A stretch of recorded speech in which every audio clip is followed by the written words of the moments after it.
kombe ya kombe ya. Obonoko kumaviva kombe. Oh, ya kombe ya kombe ya. Le matin, il faut regarder d'où vient le soleil. Il y a un message.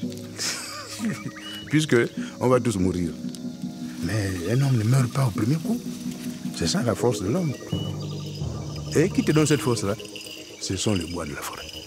Les bois, ce sont les esprits qui sont partis.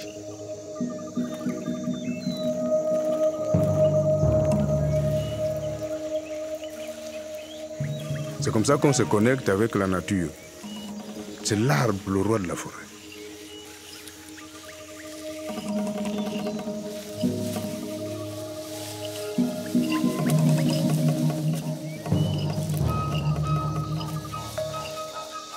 Moi, je m'appelle Kassa Moussavou Hilarion.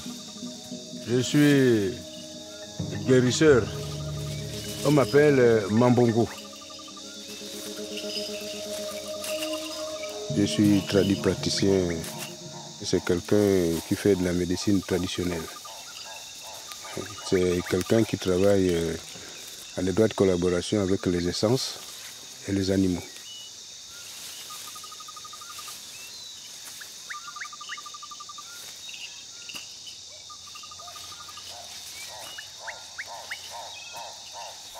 Au musingo tinde musingo o ni go swa medi ndia mi ikomanu mo tu dia bindia wo stadia me mepe.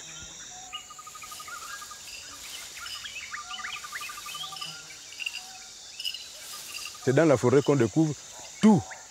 Il n'y a rien sans forêt. La forêt, pour moi, c'est ma vie.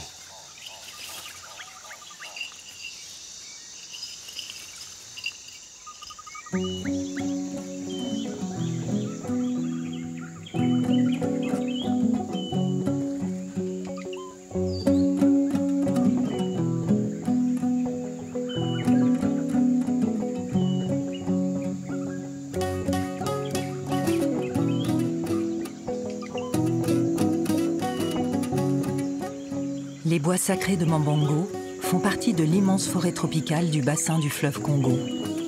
Un territoire grand comme 3 fois la France et encore très largement intact, qui est aujourd'hui le premier réservoir de carbone de la planète.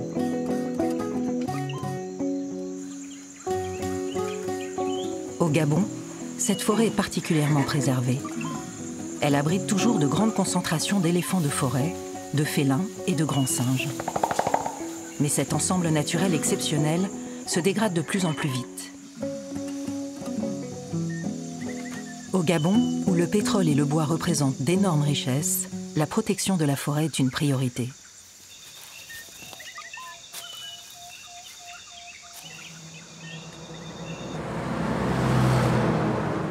Sur la route construite devant son village, Mambongo assiste désarmé au balai des camions remplis de grumes qui partent en direction de Libreville, la capitale du pays, située à 170 km plus à l'ouest. Quand tu vois les grumes passer, tu pleures.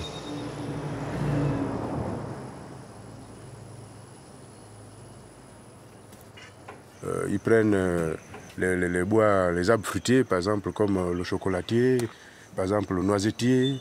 À un moment, ils bousillent même le parasolier. Il y a la faux aussi, qui est un bois forestier, un bois qui a des fruits qui nourrissent et les animaux et les humains. On n'arrive même pas à répertorier tous les exploitants, toutes les sociétés ou bien les entreprises qui exploitent le bois ici. Dans mon village, par exemple, à Fourplace, j'ai commencé à avoir l'exploitation forestière dans les années 74, 75, 76, 78, 79, ça ne manquait pas. On ne critique personne, mais pour le moment, on sent que c'est plus les Chinois et les Malaisiens qui dévastent la forêt gabonaise tout entière. Les pratiques de certains forestiers asiatiques sont dans le collimateur des autorités gabonaises depuis des années. Mais face à une importante corruption, le fléau de l'exploitation illégale perdure. Les forêts s'appauvrissent et avec elles les communautés locales qui devraient pourtant tirer davantage profit de cette exploitation. Mambongo, lui, a quitté son village de Fourplace il y a 20 ans pour travailler à Libreville et gagner de quoi faire vivre sa famille. Mais aujourd'hui, il a fait le choix de revenir pour retrouver sa communauté et protéger cette forêt dont ils dépendent tous.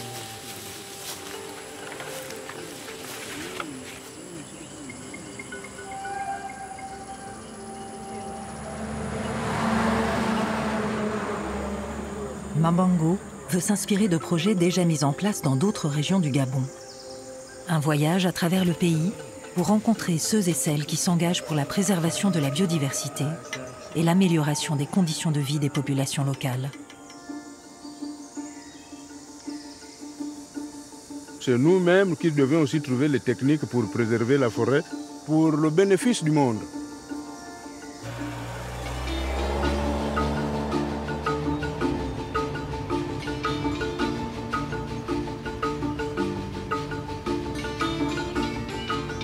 La forêt couvre la quasi-totalité du Gabon. Elle appartient exclusivement à l'État, qui en tire d'importantes recettes. Des concessions d'exploitation sont attribuées à des sociétés qui fournissent principalement les marchés asiatiques et européens. Mais les moyens de contrôle sont limités.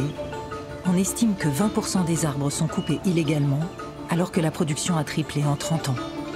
Et parmi ces bois, se trouvent des essences rares et sacrées qui tiennent une place importante dans la pharmacopée et les rites sacrés de Mambango.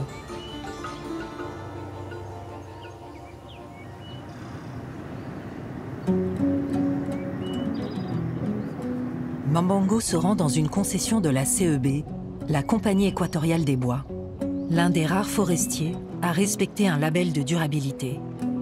L'objectif est de limiter l'impact de l'exploitation forestière sur les écosystèmes. Il impose de replanter les parcelles d'abattage. Les coupes sont limitées à moins de 2 arbres par hectare. Et dans cette concession du centre du Gabon, on coupe essentiellement de l'okoumé, un bois à croissance rapide, utilisé pour la confection de contreplaqués destinés aux marchés européens.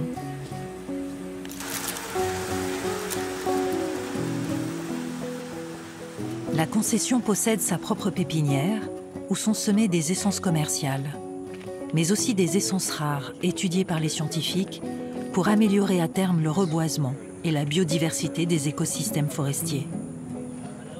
Mambango espère recueillir des graines qu'il pourra replanter dans sa forêt. Ce qu'il faut comprendre, c'est que même si on prend des essences qui arrivent à se régénérer correctement, il est quand même nécessaire de reboiser parce que le taux de reconstitution est quand même assez faible. Ouais.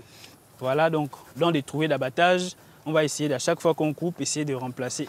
Nous, on apporte de la lumière à la forêt pour que la forêt arrive à vite se régénérer et la forêt, en retour, nous apporte du bois qu'on peut vendre et que, voilà, qui renforce notre économie. Ouais. Donc nous reboisons, on va maximiser les chances. Donc on ne va pas planter un seul plant par trouée, on va en mettre 9 pour essayer d'agrandir la biodiversité. Ça, c'est le moabi. Oui, c'est le moabi. Ouais, ouais. Le fruit est comme l'avocat. Voilà. Ce sont ces pépins qui sont un peu, je sais pas, ovales des comme grosses ça. Graines, des grosses graines, exactement. Oui. Mais c'est difficile de les voir germer. Ouais. Donc ce ne sera pas facile de trouver des plantules comme on en a ici. Mais, ok, d'accord.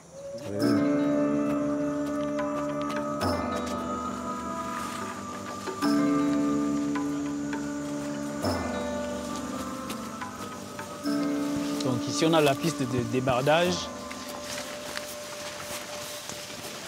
Voilà.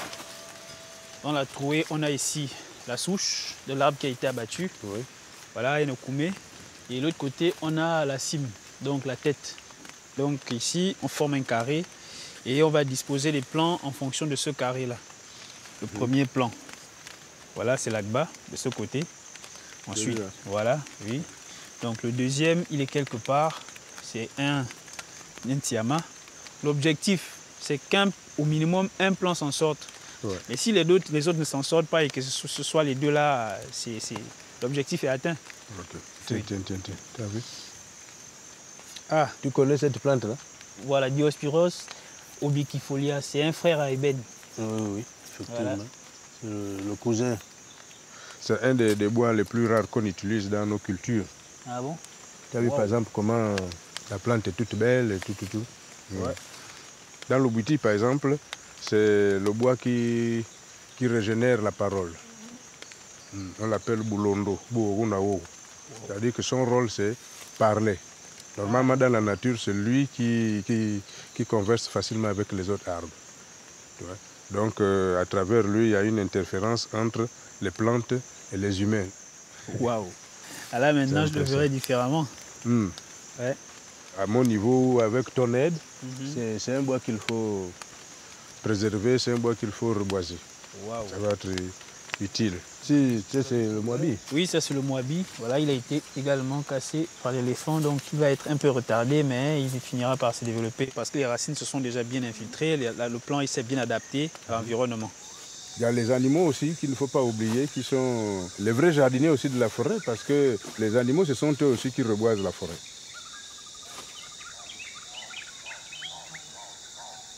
Une forêt est un écosystème complexe, où végétaux et animaux entretiennent des relations d'interdépendance qui permettent à la forêt de se régénérer naturellement.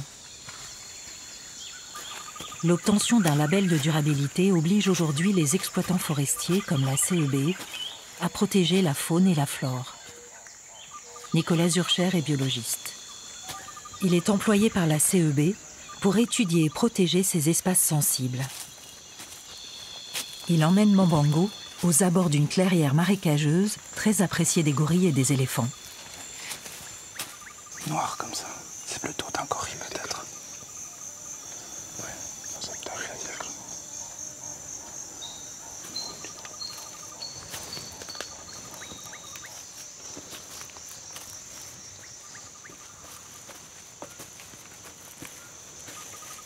C'est le début de la clairière. Il y a beaucoup de plantes aquatiques. Les éléphants, ils adorent. Ils viennent ici surtout pour manger. Donc ils viennent la journée. Vers midi, généralement, quand le soleil est fort, ils rentrent un peu dans la forêt. Et l'après-midi, ils sont à nouveau là. Alors c'est possible qu'on peut tomber dessus aussi, comme ça.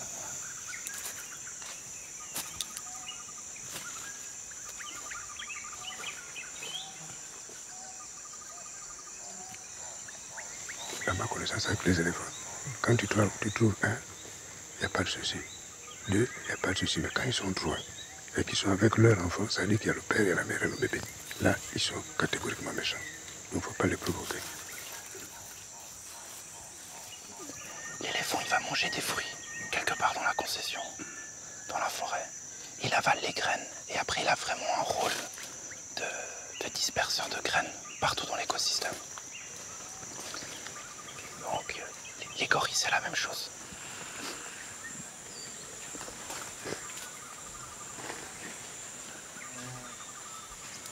Mais là, c'est idéal, t'as vu le vent.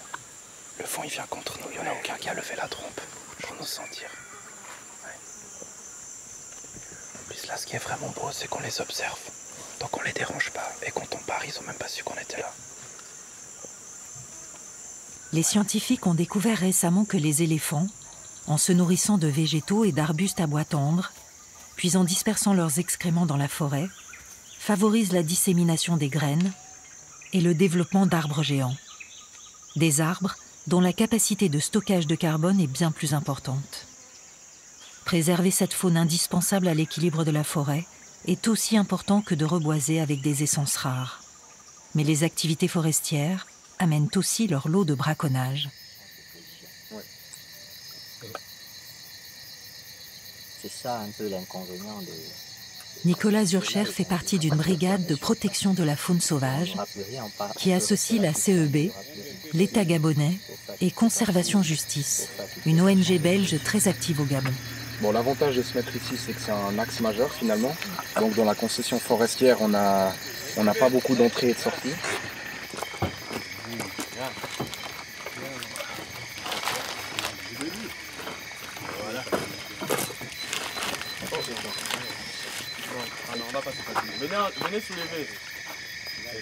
On fouille un peu partout parce que dans les fûts, là, on peut dissimuler de l'ivoire à l'intérieur et puis on fait croire qu'il n'y a rien. On est obligé d'ouvrir les fûts de gasoil, là. C'est important parce que l'ivoire, on ne transporte pas ça comme on transporte le pot à moucher. C'est pour ça, vous voyez que la fouille, elle est systématique. C'est une zone où il y a beaucoup de faune et en effet, il y avait pas mal de braconnage et de trafic. Ça vaut la peine de vérifier, évidemment. Et donc, vraiment, la collaboration se passe bien avec la brigade et ça donne même des idées pour répliquer ce modèle dans d'autres zones du pays. Ça diminue aussi la pression, ça dissuade. Finalement, c'est le but recherché. On peut vérifier, on peut fouiller vos véhicules. Vous n'avez rien de compromettant? Vous savez que la chasse est fermée? Monsieur?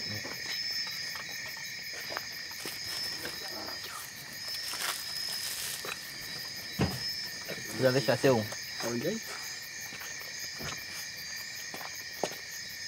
Monsieur, vous pouvez ouvrir le capot du véhicule? Descends ça. Laisse ton téléphone. Voilà, remets ton téléphone dans la poche. Les munitions, il n'en reste plus que ça. Il n'y a que ça. C'est pas fréquent de trouver ce genre de munitions ici. Bien sûr, bien sûr. Sur le marché, c'est vraiment assez rare. Ouais. Si on regarde le grain qu'il y a à l'intérieur, c'est vraiment... c'est relativement grand quand même. Ouais. Tu peux abattre des gros animaux. Voilà. Ouais. 06 00 53. On estime qu'il y a un éléphant qui est tué pour son ivoire toutes les 15 minutes. C'est une espèce qui est en danger critique d'extinction. Et le Gabon reste un des derniers sanctuaires pour l'éléphant de forêt. Donc c'est vraiment ici qu'il faut travailler, qu'il faut accentuer la lutte contre le trafic. Et on estime qu'en 10 ans, à peine en 10 ans, on a perdu 62% de la population d'éléphants de forêt qui pourrait disparaître dans 15-20 ans.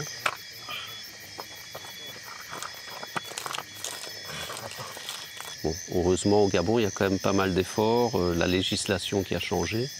Et ça, pour nous, ça nous donne un peu d'espoir de continuer notre travail pour lutter ensemble contre ce trafic et contre ce gros braconnage. Si tu t'étais arrêté, jamais tu n'aurais été menotté. Allez, on te laisse chez le chef, tu te démerdes à rentrer chez toi. Ne fais pas le malin, prends la convocation. Plus on abat les bêtes, plus les forestiers dévastent la forêt, à un moment la culture aussi prend un coup. Parce que même les tradipraticiens ne sauront plus quoi faire. On ne saura plus où avoir les ingrédients. C'est une perte pour la forêt. Moi, je souhaite qu'on multiplie les contrôles. Si la brigade est intraitable avec les gros trafiquants, sa mission est aussi de dissuader les villageois de participer à ce trafic international, tout en respectant leur mode de vie forestier.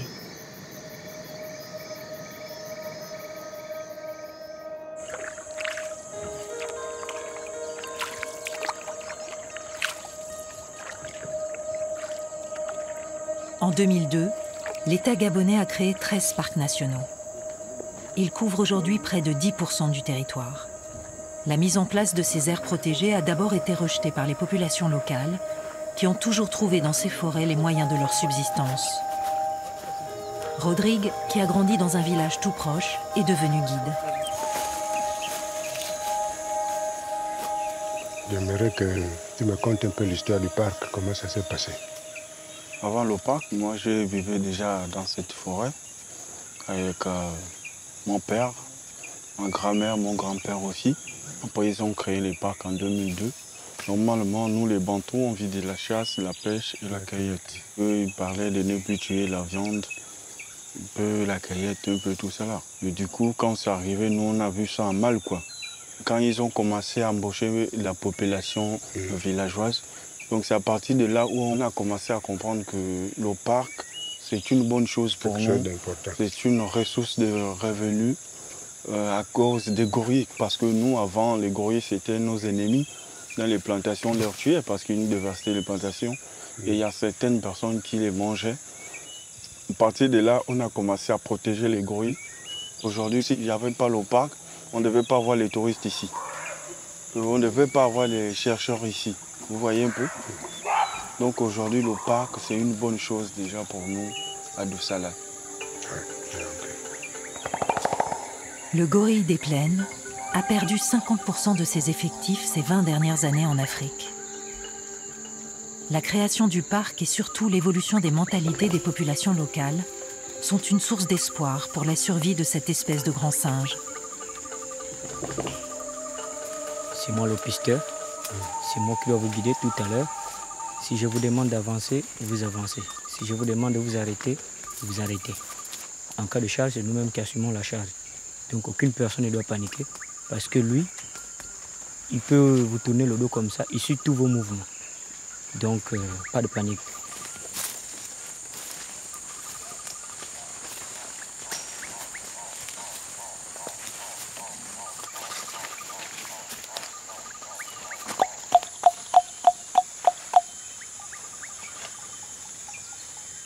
C'est un code. Ouais, c'est un code en fait qui est en contact avec les gorilles et savoir aussi là où les autres se trouvent.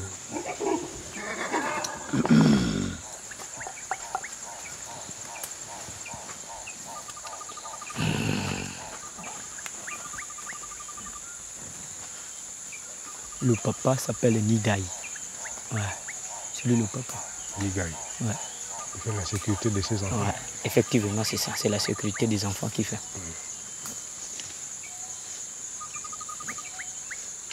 Quand il a vu qu'il y a des étrangers parmi nous, il se cache un peu pour observer un peu. Voilà.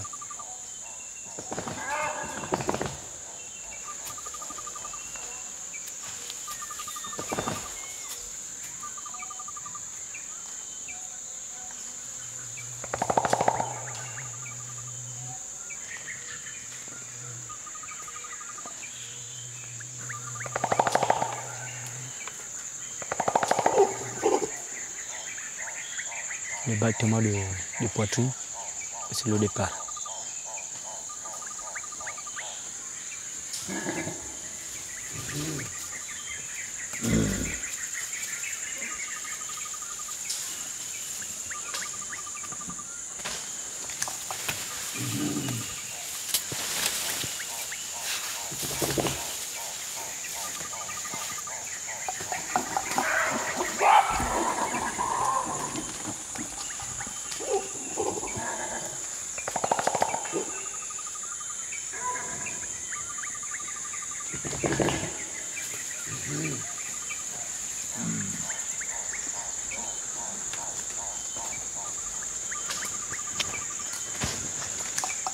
De ma vie, je ne pouvais jamais m'imaginer que j'irais me rapprocher des gorilles. C'est pas possible. Ils acceptent tout le monde, mais il faut leur respecter, quoi. Moi, j'ai grandi aussi en forêt. En forêt, mais sauf que nous, on n'avait pas... On ne pouvait pas se rapprocher des gorilles. Si on a vu un gorille, c'est parce qu'un chasseur est allé l'abattre et puis vous allez pour le l'épaisser. Je suis content, je suis venu me ressourcer dans une forêt vierge, des forêts qui n'existent plus chez nous. Au niveau, par exemple, de la médecine, il y a vraiment pas mal des essences. Oui, oui. La forêt est riche. Il y en a. Il faut continuer à protéger. Non seulement on protège les gorilles, il faut protéger aussi la nature. Oui. La nature. Ce que moi j'admire, c'est le fait d'être ensemble. Pour moi aussi, j'ai maintenant un autre maillon qui s'ajoute à ma chaîne. Oui. Tu peux transmettre maintenant tes enfants aux parents qui sont là-bas que le parc, c'est un bien-être. C'est un bien-être. Il faut transmettre ça.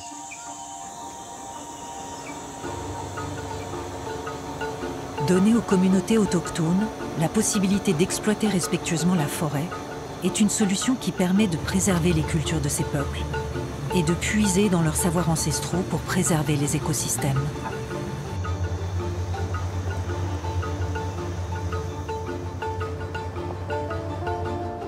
Dans la région des lacs, plusieurs villages se sont associés pour créer une forêt communautaire où l'État laisse la gestion aux populations locales.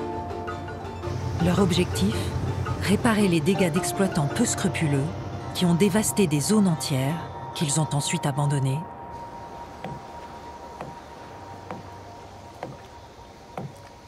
C'est une pirogue en fabrication. C'est quel bois qu'on utilise? C'est le koumé. Nous essayons de ramener tout ça à l'état artisanal comme vous voyez là. Nous ne voulons pas faire comme les chantiers forestiers qui sont restés ici des années. Voilà. Hein? Ils ont beaucoup détruit. Si vous allez en brousse, vous trouverez des tonnes de grumes. Abandonnées. Puis abandonnées. Les populations n'ont même pas profité de quoi que ce soit. Lui, il a longtemps travaillé dans les chantiers forestiers, 7e catégorie, abatteur. Mais il sort de là, même pas à la retraite, rien du tout. Avant que ce chantier-là n'entre ici, on avait même une école. Mais quand Besco s'est rentré ici, il a dit qu'il préférait construire une école dans son chantier et il assurait le transport de tous les élèves. Mais quand il a quitté le lac de manière brusque, parce qu'il devait beaucoup de taxes à l'État gabonais, alors le chantier a fermé, l'école a fermé et nous, le dispensaire aussi, nous sommes restés comme ça. Voilà, tout est abandonné. Tout est abandonné. Coupé. Vous voyez un peu, on en a marre. C'est trop de gâchis. Ouais. Donc nous, on veut mieux gérer cette ressource. Hein? la forêt. Avant, on ne gagnait presque rien. Mais depuis que nous sommes regroupés, il y a un changement. Il y a un changement. Il y a vraiment un grand changement. Tout doit être transparent. Ne jamais prendre une décision seule. Nous ne prenons jamais de décision seule. Quand il y a une mesure à prendre, alors je convoque tous mes membres et on s'assoit, on discute, puis on trouve une décision ensemble. Donc il y a beaucoup de choses à gagner et gros à gagner quand on est en coopérative.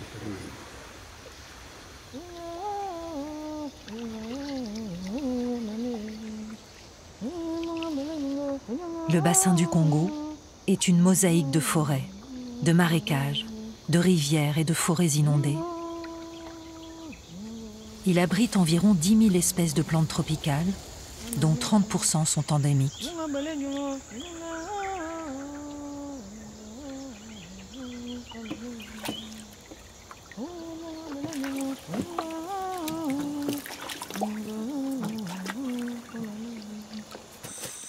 Mambongo profite de sa présence dans cette zone exceptionnellement préservée pour collecter des plantes et des écorces qu'il utilise dans la pharmacopée traditionnelle et dans les rites sacrés.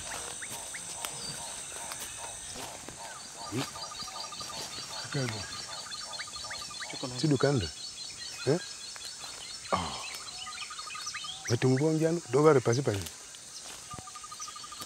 Dans le monde de Benji, nous avons maintenant que nous avons fait un peu de côté. Bonjour, ma.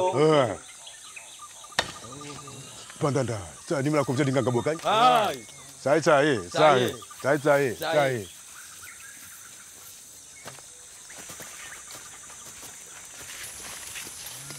Ok. Tu vois, là, tu es obligé de venir comme ça. Beaucoup comme ça. Tu mets dans un seau, tu fais bouillir, et puis tu le masses avec ça.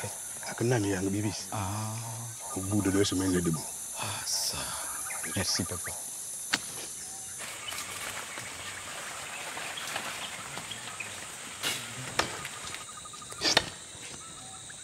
Ça s'appelle moussouka. Donc quand tu travailles avec ça, c'est comme si tu demandais la permission aux entités de t'ouvrir les portes pour aller de l'avant. Pour trouver quoi faire dans la vie. Ça, c'est le moabi. Donc c'est un bois qui a vraiment beaucoup d'importance, beaucoup de sens. Ouais. Et pour nous les hommes, et pour les animaux. Donc voilà pourquoi on retrouve parfois des épluchures. Voilà. Il mange, il se soigne même avec ça lui-même. Ouais. Tu prends l'autre qui fait les 3 autres là. Oui. Plus le noisetier. Oui. Hein? Oui. Tu le tamises dans une marmite, c'est pour les femmes qui ne font pas d'enfants. Ça c'est vraiment un grand boutique.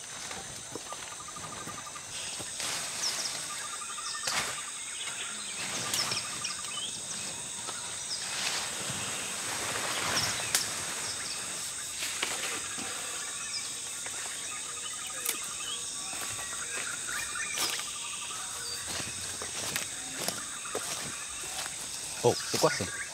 Oh là là. Oh, Koko Yambamba. Oh là là. C'est un chimpanzé. Vraiment, tout est là. Bataille avec l'autre ou bien encore il était atteint d'une maladie.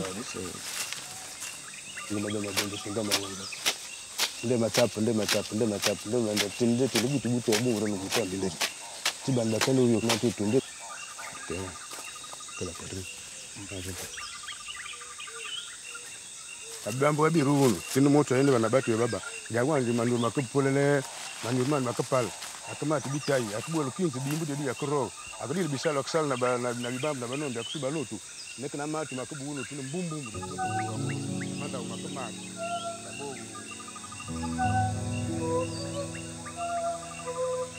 Je ne peux rien dire de ce que je fais avec ce crâne, ce secret. Quand on n'est pas initié, c'est très dangereux. C'est dangereux pour le néophyte et pour le maître.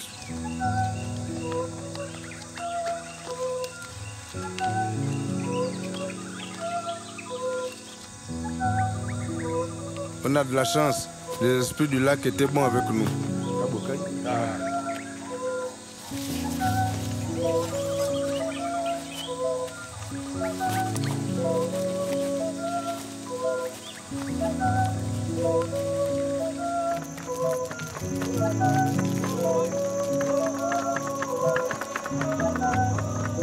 Il y a un autre message important, c'est de demander aussi aux hommes qui sont en haut de ne pas négliger ceux qui sont en bas. Parce que c'est nous qui connaissons en bas, c'est nous qui sommes sur le terrain. Un rapport récent des Nations Unies rappelle, chiffre à l'appui, que les peuples autochtones protègent bien mieux les forêts tropicales dans lesquelles ils vivent que ne le font les États ou les grandes institutions.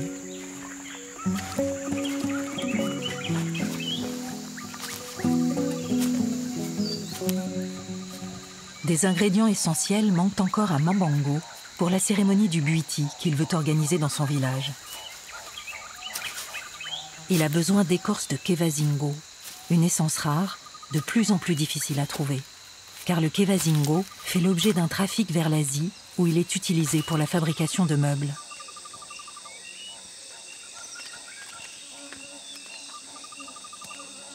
Enfin, je l'ai trouvé, c'est une essence très rare.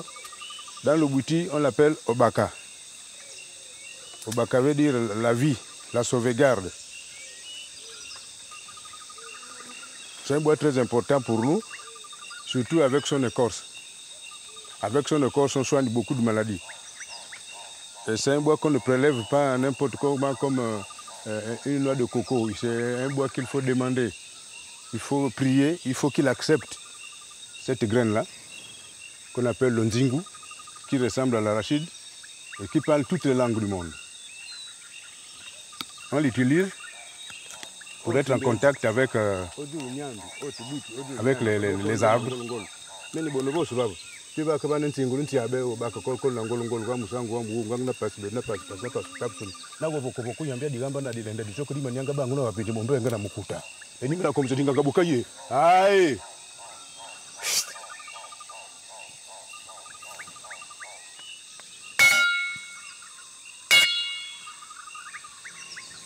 Gandhi tengo.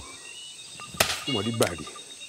Bunzadi oh ma epando. Aïe. Eni mna comme dinga bokaye. Aïe.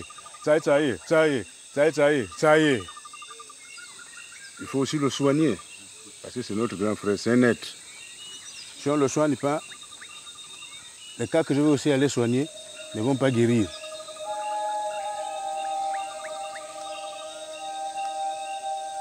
Nous, dans les traditions, il n'y a pas un travail que tu peux faire sans le kevazingo. Dans les rites, c'est cet arbre-là qu'on prend comme point de repère pour la conservation de nos génies aussi. Ça fait combien d'années que je ne suis pas resté au pied d'un kevazingo? Surtout de ce volume-là. Ça fait plus de 15 ans, 20 ans.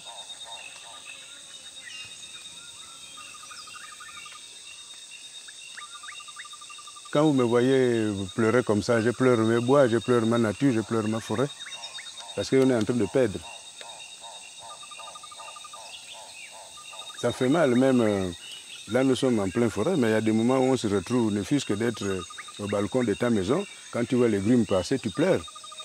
Tu reconnais même en distance par l'écorce, tu dis, ah ça c'est le kevazingo qui passe là, ah mon Dieu. Et tu vas faire quoi? Tu ne peux pas arrêter le grumier. Tu pleures seulement. Lors du rituel Buiti, Mambango utilise une autre plante sacrée, l'iboga, un arbuste sauvage dont les racines sont utilisées pour accroître la perception et entrer en contact avec les esprits de la forêt. L'iboga est un bois qui nous soigne. L'iboga est un bois qui nous donne la vision. L'iboga fait tout. L'iboga sauvage est de plus en plus rare dans les forêts gabonaises, où les plants sont arrachés illégalement pour approvisionner des centres de soins à travers le monde.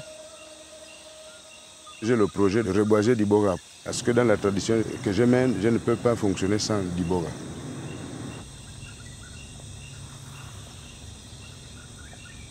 Mambango se rend au village d'Ebiang, dans le nord du pays, où un projet pilote de culture de l'iboga a vu le jour.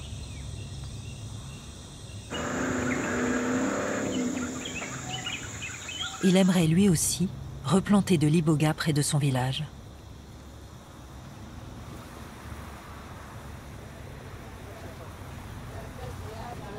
Mambango est accueilli par Yann Guignon, le responsable d'une ONG qui soutient le projet de plantation d'iboga mené par Eline Lo et sa communauté. Super bien, je suis trop content de te voir. Bonjour, monsieur. Bienvenue au sein de l'association 1-2-E de Papa Eli. Là. Tu vas voir comment il travaille et c'est vraiment super bon pour toi. Pour le Depuis projet. plus de 15 ans, Yann Guignon accompagne et soutient le développement de projets communautaires.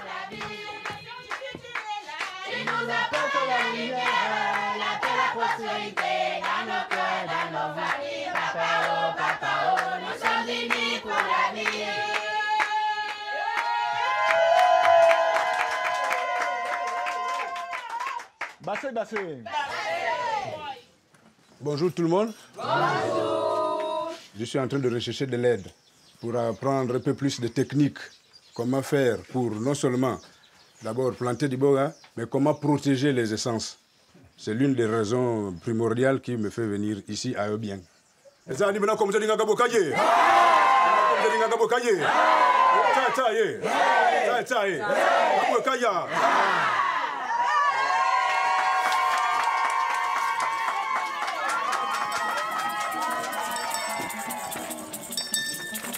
Pour s'accorder avec les esprits de la forêt, un nouveau visiteur comme Mambango doit participer à une cérémonie traditionnelle.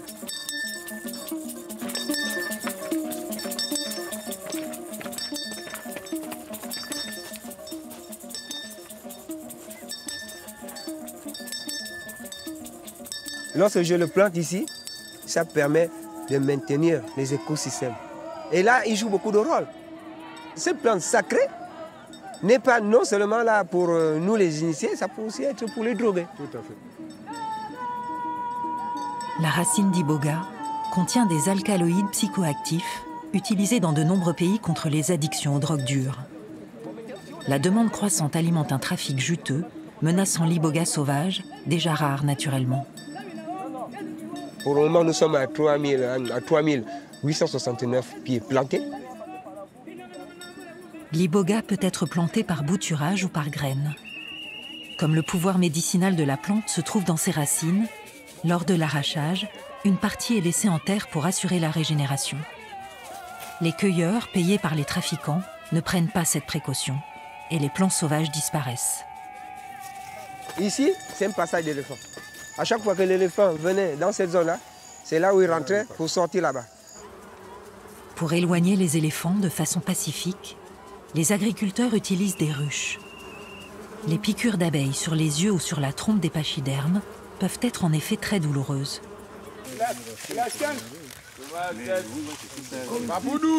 Daniel 11.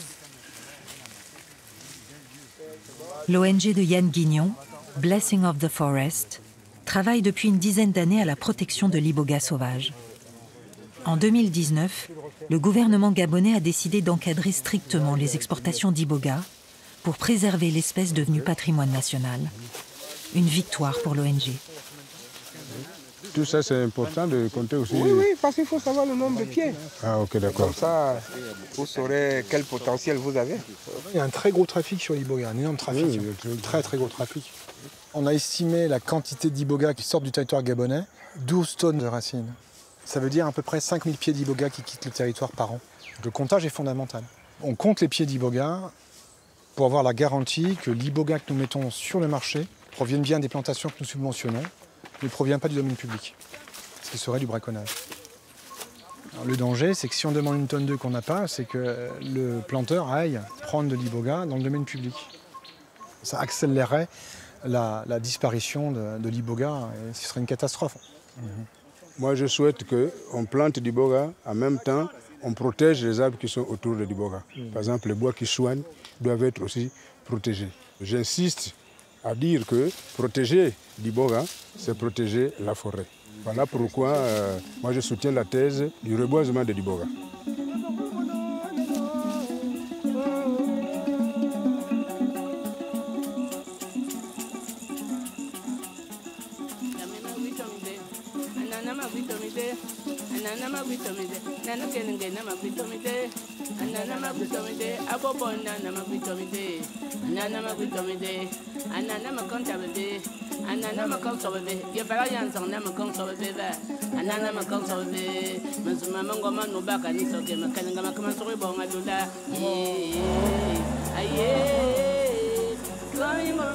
De retour dans son village, Mambango est plus que jamais convaincu que lui et les siens peuvent être les garants de l'avenir de leur forêt et de leur culture ancestrale.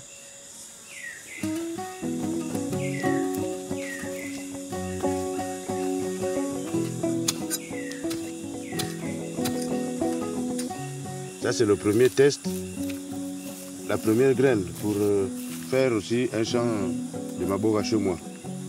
Ce sont les graines que j'ai reçues chez papa Aloïse. C'est la pièce maîtresse de tout ce que je peux organiser. Ça, c'est un patrimoine, c'est toute une vie qu'il m'a donné là. Non seulement à moi, il donne la vie à ma famille, il donne la vie à la génération future. Parce que les gens qui sont intéressés déjà à travailler en communauté avec moi ne sont pas seulement les membres de la famille. Il y a les membres d'autres familles, mais qui prônent pour la même idéologie que moi. Ça, c'est la vie, ça. Ce n'est plus un cadeau, ça, c'est la vie qu'il m'a donné. C'est comme si j'étais mort et il m'a ressuscité.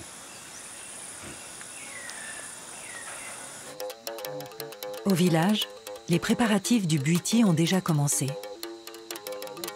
Le buiti est une cérémonie où les initiés dialoguent avec le monde de l'invisible et se connectent avec les esprits de la forêt grâce à la prise d'iboga. Quand tu as pris l'iboga et que tu as des visions, tu comprends que tu es lié aux lianes, aux forêts et aux animaux. Tu deviens un initié.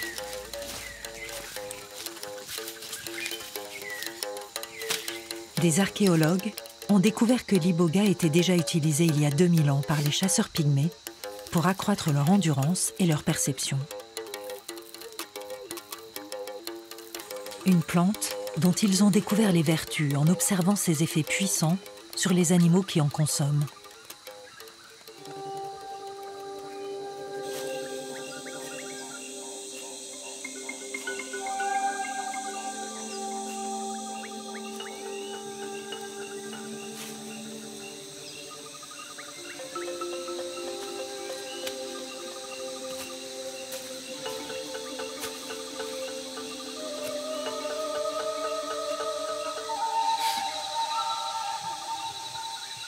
Parce que c'est un arbre sacré, il faut demander pour qu'il accepte. Pour le demander, on fait comme j'ai fait là. Ok. Quand ça claque comme ça représente une entité. C'est un esprit.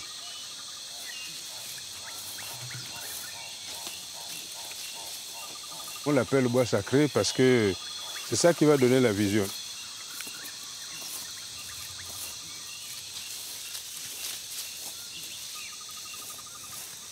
Et on rentre de la terre pour permettre à ce que les racines continuent à pousser. Prends par exemple là, une fois qu'on a gratté, tu peux le consommer. Tu peux prendre sa peau, son écorce comme ça. Tu manges, c'est amer, mais la quantité que je mange pour le moment là ne peut pas me donner la vision. Pour avoir la vision, il faut avoir consommé une bonne quantité. Par exemple, quand je me suis fait initier, j'ai mangé pratiquement la quantité de 3 corbeilles et demie. C'est ce qui m'a permis de naviguer dans le monde astral pour découvrir le bien et le mal de la terre. Non seulement il donne la vision, mais l'iboga aussi, l'iboga soigne. L'iboga soigne beaucoup de choses sur l'homme. Et il éveille l'homme, que tu sois initié ou pas, si tu t'habitues à prendre l'iboga un peu, le premier élément qui s'éveille en toi, c'est le 6e sens.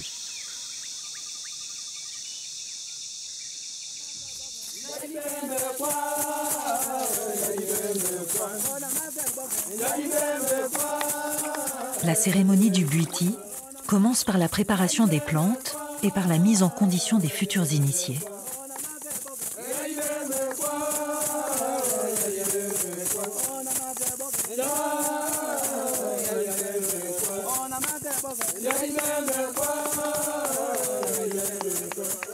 Quand les enfants viennent se faire initier, c'est parce qu'ils ont des problèmes. Ils ont des difficultés, ils ont des choses qu'ils ne comprennent plus dans leur santé, leur vie. On suppose qu'ils sont dans les ténèbres. De nombreux citadins mal dans leur peau, d'autres désireux de renouer avec les traditions villageoises, se font initier au buiti. Suivez ce qui se passe parce que votre tour arrive. Tu oublies tous tes mouvements d'habitude. Tu regardes seulement la torche là. dois nous dire ce que tu vois dans la torche là. C'est tout. Plus tu dis, plus tu avances. Basé. Si tu ne dis pas, tu ne vas pas avancer.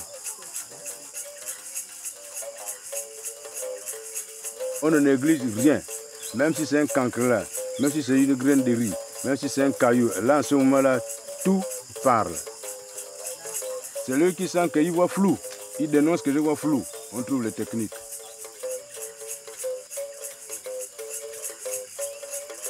L'iboga entre lentement dans les corps, dans les têtes.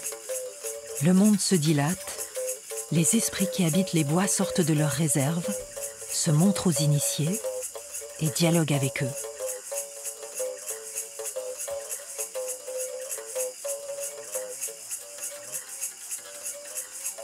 Chacun se dédouble, libère une part de lui-même qui ne s'était jamais exprimée. Les initiés s'immergent dans la forêt, entrent en symbiose avec les humains, les plantes, les animaux. Les esprits qui hantent les lieux se font entendre, de plus en plus fort, de plus en plus haut. Le secret du bouti de Misoko Ngondé, c'est la transpiration. Pour chercher à transpirer, il faut taper les mains un peu plus fort.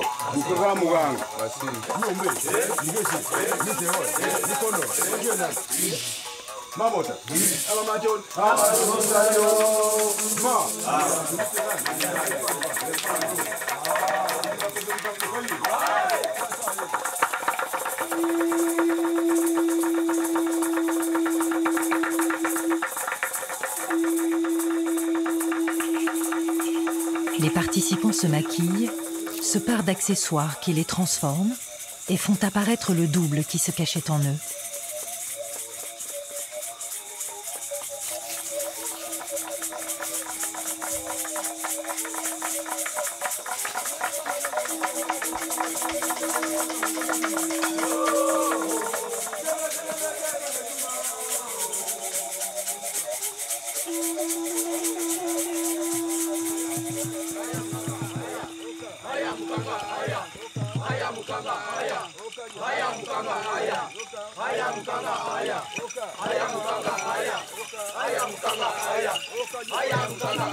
Les invocations, les chants et les percussions au rythme obsédant emmènent les danseurs vers la transe.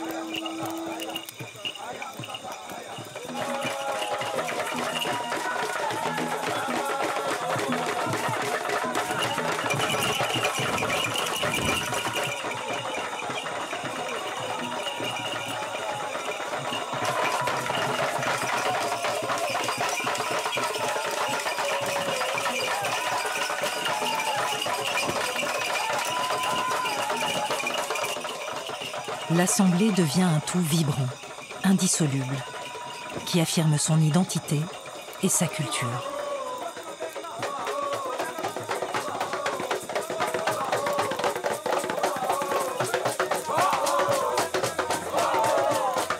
En préservant la nature, on préserve tout le monde. Il faut préserver les bois, il faut préserver les animaux, il faut préserver l'homme.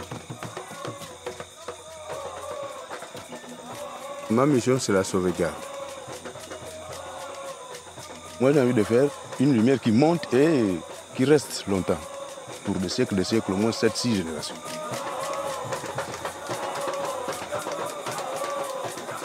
Pour Mambango, le Bwiti permet de sauvegarder ce qu'il a de plus cher, le lien entre l'homme et la forêt.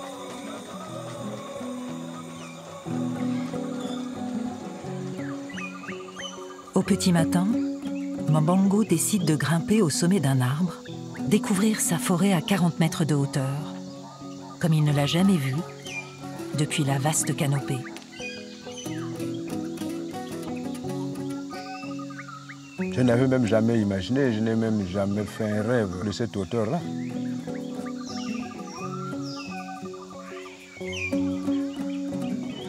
Sur cet arbre-là, c'est comme si j'avais retrouvé mes ancêtres. Parce que ce n'est pas n'importe quel arbre aussi qui accepte un homme venir s'asseoir au-dessus à cette hauteur-là. Pour moi, je crois que c'est un ancêtre. Un grand arbre, c'est un grand esprit. On ne peut pas imaginer l'âge de cet arbre-là, regardez. Si je peux atteindre même les oiseaux qui voltigent là,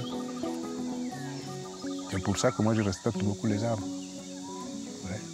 J'ai peur de les abîmer, je ne suis pas d'accord quand je vois un arbre abattu. La force, ce sont les arbres. Si la forêt disparaît, on a tous perdu. C'est l'arbre le roi de la forêt.